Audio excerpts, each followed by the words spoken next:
દેશભરના અનેક રાજ્યોમાં હાલ વરસાદી માહોલ છે, પરંતુ ઉત્તર પ્રદેશના કાનપુરમાં હજુ ભયંકર ગરમીના દ્રશ્યો નજરે પડે છે। માટે સ્થાનિકોએ ઇન્દ્રદેવને ખુશ કરવા એક અનોખા લગ્નનું આયોજન કર્યું।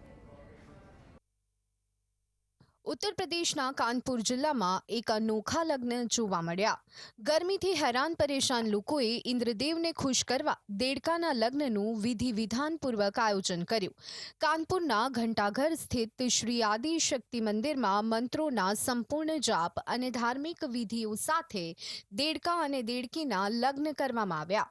એટલું જ નહીં, આ લગ્નના સાક્ષી બનેલા આચાર્ય, પૂજારીઓ અને લોકોએ દાવો પણ કર્યો કે લગ્ન પૂર્ણ થયા બાદ સારો વરસાદ થશે। घंटाघर स्थित माता आदिशक्ति का मंदिर है और यहाँ पर इंद्र देवता को प्रसन्न करने के लिए हम लोगों ने यज्ञ किया है। मेढक और मेढकी का विवाह करा गया है ताकि जिससे कि हमारे भारतवर्ष में पानी से जूझ रहे लोगों एवं किसानों और सभी भारतीय जन को वर्षा की प्राप्ति हो और अत्यधिक से अधिक वर्षा हो, इसलिए पुरानी प्रथा के अनुसार इन मेढक और मेढकी का विवाह कराया गया है। समस्या क्या कि सबकी समस्या है, संसार की समस्या है। इतनी भयंकर गर्मी पड़ रही है, पारा 48 डिग्री जा रहा है। उसके निमित्त हम सब लोगों ने पुरानी पद्धति को अपनाने का प्रयास किया है कि पुरानी संस्कृति है कि जब वर्षा काफ़ी दिनों तक नहीं होती है तो जो पूर्वजों के द्वारा नियम डाला गया, जो सनातनियों का हमारा एक नियम है कि जब बारिश ना हो तो इंद्र देवता और वरुण भगवान को प्रसन्न करने हेतु हम लोग मेंढक मेंढकी का विवाह कराते हैं। ભારત ખેતી પ્રધાન દેશ હોવાથી સારા ચોમાસાનું ખૂબ મહત્વ હોય છે। માટે વરસાદ સારું થાય એ માટે ગ્રામીણ સમાજમાં અનેક માન્યતાઓ અને વિધિ જોવા મળે છે। લોકો વરસાદના વર્તારા માટે સદીઓ જૂની પદ્ધતિ અપનાવે છે। લોકો વરસાદ માટે ધાર્મિક અનુષ્ઠાન અને વ્રત અને તપ પણ કરતા હોય છે। પરંતુ કાનપુરમાં વરસાદ માટે દેડકા અને દેડકીના લગ્ન કરવાની પરંપરા હજુ પણ યથાવત જોવા મળે છે।